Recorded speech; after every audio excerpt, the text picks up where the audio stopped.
Later on in the chapter, we'll start talking about things like bias and sampling and survey methods, which will talk about whether or not the stat is actually valid. So we know like stats get thrown at us a lot. Does it really make sense? Does it really mean what they think it means? So we'll get in and we'll talk about that later in the chapter. There are two types of stats that we're going to discuss. One of them is called a measure of central tendency. These are the statistics that you are most familiar with. And that's going to be our first slide that we talk about. If you consider the word central tendency, how something tends toward the center, we're talking about like the middle of our data. What's happening in the middle of our data? And those are the ones that you know most. Does anybody remember what any of the measures of central tendency, what are they? What stats do you calculate? Perfect. Thank you, Kyle. Mean, median, and mode are your measures of central tendency. So you've had experience with them. We're just going to kind of like refresh our brains about what those things are. The other stats that we're going to talk about are measures of dispersion, which dispersion sounds like the word disperse, and that means to spread out. So instead of talking about how our data tends towards the middle, we're going to be looking about how does our data spread out from itself. Is it really spread out? Is it clustered around the mean? Okay, those are important things for us to consider when we're looking at a set of data. Now, one measure of dispersion is the range, and I think you've probably talked about that or seen that before, and that one won't be too terrible. The second one is called standard deviation, and that's that one that is the gap that we need to fill in from Algebra 1, and it takes a little bit longer to calculate than our others. Okay, so let's start with measures of central tendency, which are pretty basic. I would jot a few things down here. And you decide if you need to write more than what I write on the board. You are free to, continue writing in your notebook, even if I don't write it. So another word for mean is what? Average. Excellent. Okay, so the mean is the average. I'm going to give you a new notation for average. I've got a notation that I'm going to use when we're calculating standard deviation. The book also has its own notation, so I'm going to give you two notations here. The first one looks like X with a line over it. And you can read that as X bar, or you could just, when you see X bar, you can just say mean, because in stats, X bar means mean. And that's the one that I'll use often. The one that you'll see in the book is a Greek letter M. And so it kind of looks like I call it like a fancy M. It sort of looks like it's written in cursive. It has two little peaks there instead of the rounded typed M. And this is the Greek letter mu. So the book uses that letter. If you see that funny written M, that means mean too. Okay, so be aware of that so that you can read those things. Do I have a volunteer who could raise their hand and tell me how to calculate mean? I'm not going to write this down because I think we know how to calculate mean. Jackson, you say? Is that all the numbers added together and then divided by the number of numbers that are in the data set? Perfect. Add up all the numbers, divide by the number of data in the data set. Ta-da, you have the mean or the average. Okay, so if you need to write that down, you can write that down in the margin. Add up all the numbers, divide by the number that there are, and you have the mean. Next one, median. What's a word you could use for median? Middle. Thank you, Sierra. I love that. Middle. Does anybody remember anything about finding the median? What do you have to do to find the median? What process takes place? Don't you count in from each end to use the middle? Okay, Kyle says count in 1 from each end until you get to the middle. Riley? Can't you just add the two numbers on the ends together like two? Add the two numbers on the end, so you mean like min and max, and divide by 2.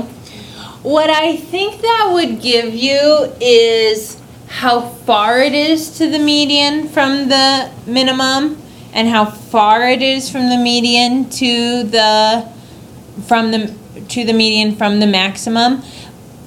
But you would still have to do an extra calculation there to figure out what the median actually is. So you'd be calculating distance to the median. Where Kyle is actually, he's just counting in from the sides and saying that one's in the middle. And since we're looking for the number in the middle, I think Kyle's method works a little bit better for that. But there is something really important about finding the median. You have to order them in numerical order. Oh yes, they have to be listed in order first. So you can't just come to every data set and say, oh, I'm going to calculate the median. Just go in from the outsides. You first have to make sure that your data is in order first. Numbers must be in order.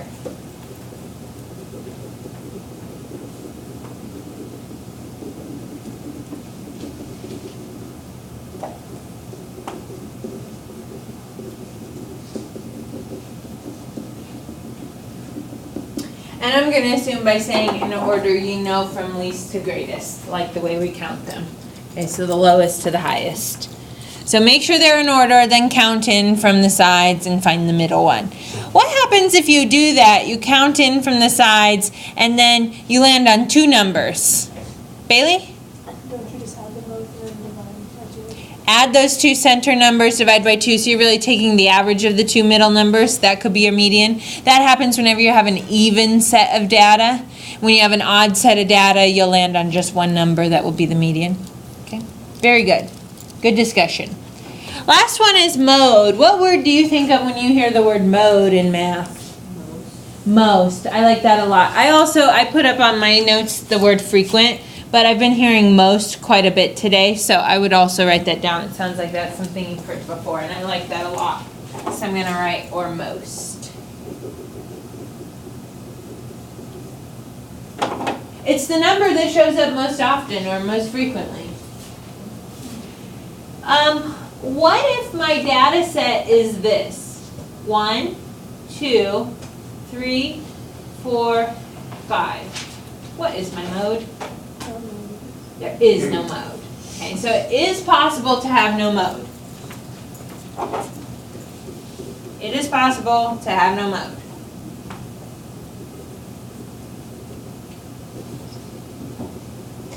If every number appears 1 time, no number appears more often than the others, no mode. Be careful when you say that. Don't tell me the mode is 0. Then I think you mean 0 happens most often. So use the word like no mode or none, something like that. And then what if this is my data set? 1, 1, 2, 2, 3. What is my mode?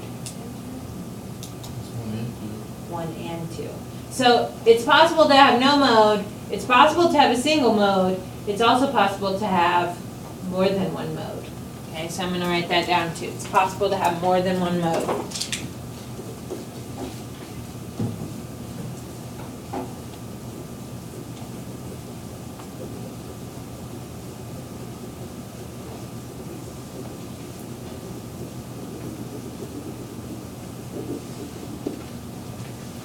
Okay, so mode is one that's a little bit different in that depending on the data set, there might not be an answer for that particular measure of central tendency, or there may be more than one answer for that particular measure of central tendency.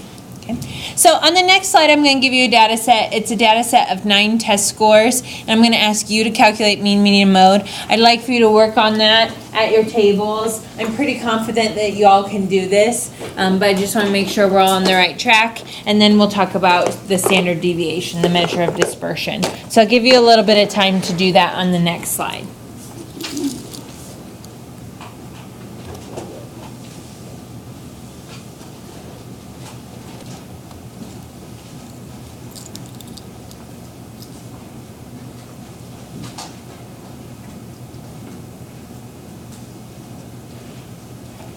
So I know a couple people are still calculating, but I'd like you to have a quick discussion with your partner or the people around you. What'd you get? Confirm your answers. I'm going to call on you, see what kind of answers we get here in just a second.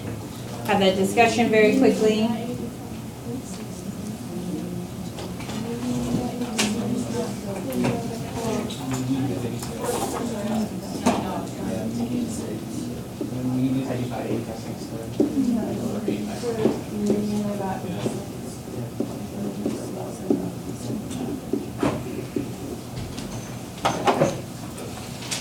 Okay, so Damon, what'd you get for mean? 85.66. 85.66, so I'm going to go ahead and round that to 85.7 if you're okay with that. Now, as long as you get the mean correct, that's awesome, but I will tell you something for like quizzes and tests. If you can write a little bit more than just the number you get for mean, this can help me give you partial credit. So does anybody remember when you were typing that in the calculator, what was the sum of all those numbers? 771. So if you could write 771 divided by, what was our total numbers in the data set? 9. And then you write that equals 85.7, that could get you half credit if you make like a small calculator error. Okay, so it's important to me that you know like that's something easy for you to write down that will get you partial credit if you're showing your work. For the median, make sure you put your numbers in order. What'd you get for the median, Justin? 86. 86, yep, you can work in from the two sides, crossing off one at a time. We have an odd numbered data set, so then our median is right there in the middle, which is 86. Excellent. And then the last one for mode, what'd you get, Juliana, for mode? No mode. Perfect.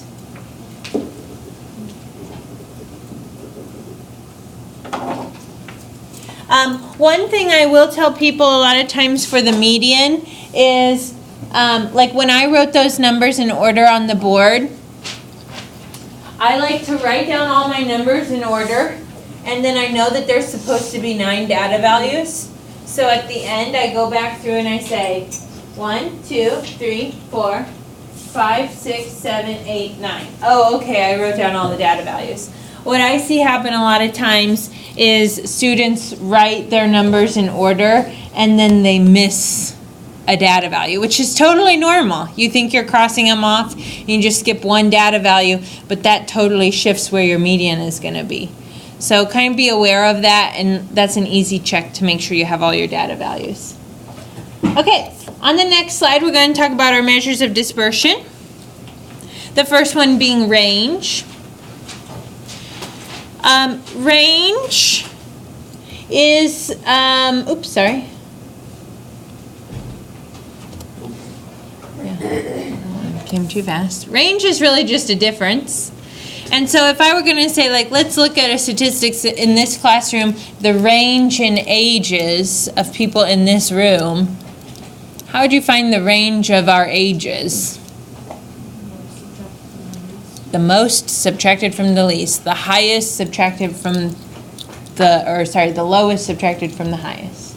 Okay, so most minus least, highest minus lowest, however you like to say it, max minus min.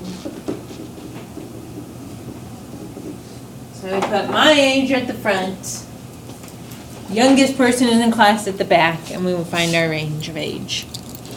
Okay. So that one's a pretty easy one. The other one is standard deviation, and this is the one that the book assumes you know, but you do not. So let me see if I can get this to come down. I'll give you some time to jot these things down about standard deviation, and then we'll talk about them. We'll also talk about how to calculate.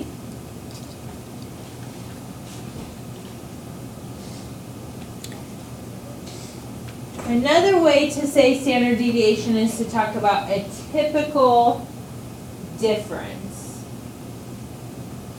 So something that's a standard is sort of the normal, and something that deviates is changing. So it's kind of like a normal change or a typical difference. And standard deviation tells us the typical difference between a data value and the mean. The typical difference between a data value and the mean. And it also has its own Greek letter for notation. I'll write that on the board up here.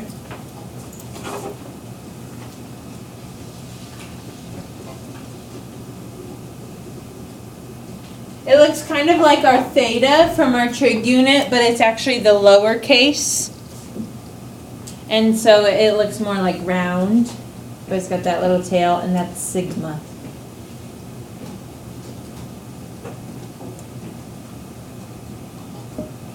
So this is kind of how standard deviation works. I'm going to put it in context of that test problem. Suppose I give a test and my average score is 85. If my standard deviation is 10, that means people who didn't score an 85 were likely to have scores of 95 or 75, 10 above the mean or 10 below the mean. So then my range would be 95 to 75. If I have a smaller standard deviation, if my standard deviation is only 5, then when my average score is 85, I'll have scores that are from 90 to 80. 5 above or 5 below the mean. So it tells me how spread out my data is. When a teacher gives a test, we don't want our standard deviation to be really big, because that might mean that a lot of people got high A's and a lot of people got D's and there wasn't a lot of people in between. I'd like my standard deviation to be a little bit smaller, so I have like an average score, and there's some people higher and lower, but not by too much. Okay, that would be ideal. Okay, so on the next slide, I kind of went over a little too fast, but this is the formula for standard deviation. We are not going to use it. It does not look like a very nice formula, does it? There's a lot of places to make a mistake. So you can use this formula. If you'd like to know more about the formula, see me before after school. I can teach you how to use it. But we are going to organize our data in a table. So in your notes, if you could make just this one time a blank table here. We'll kind of fill in some information about it. But this table, once I get this moved, will do all the same things that formula did. Should we write down that formula? No. Okay. I'm going to say most people would have trouble executing the formula correctly, so we're going to use the table instead. And we'll try to get this down before the bell rings. The bell has been ringing slightly early all day long. Okay, so there's 4 columns in your table. The first column you're going to fill in with X, where X is all your data values. So we'll have to do our example for standard deviation tomorrow. We're going to take all those test scores that I gave you in the previous example, and we're going to put them in that first column. So we're going to have 9 rows, a row for each test score. In the second column, X bar is a symbol for what statistic? The average. So we're going to put the mean in the second column.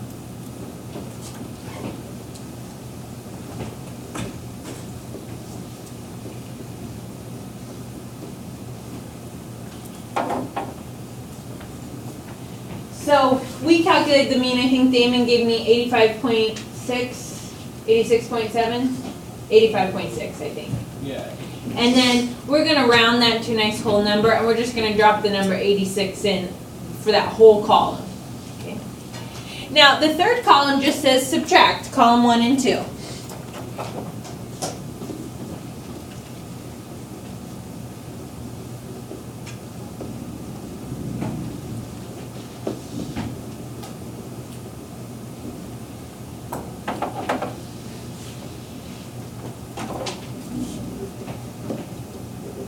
And the fourth column says square the third column.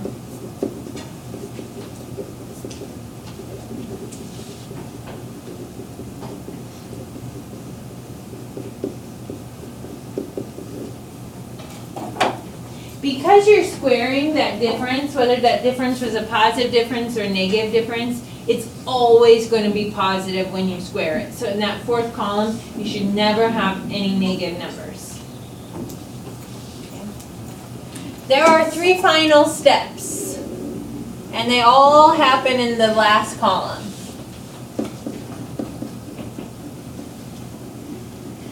Add all the numbers.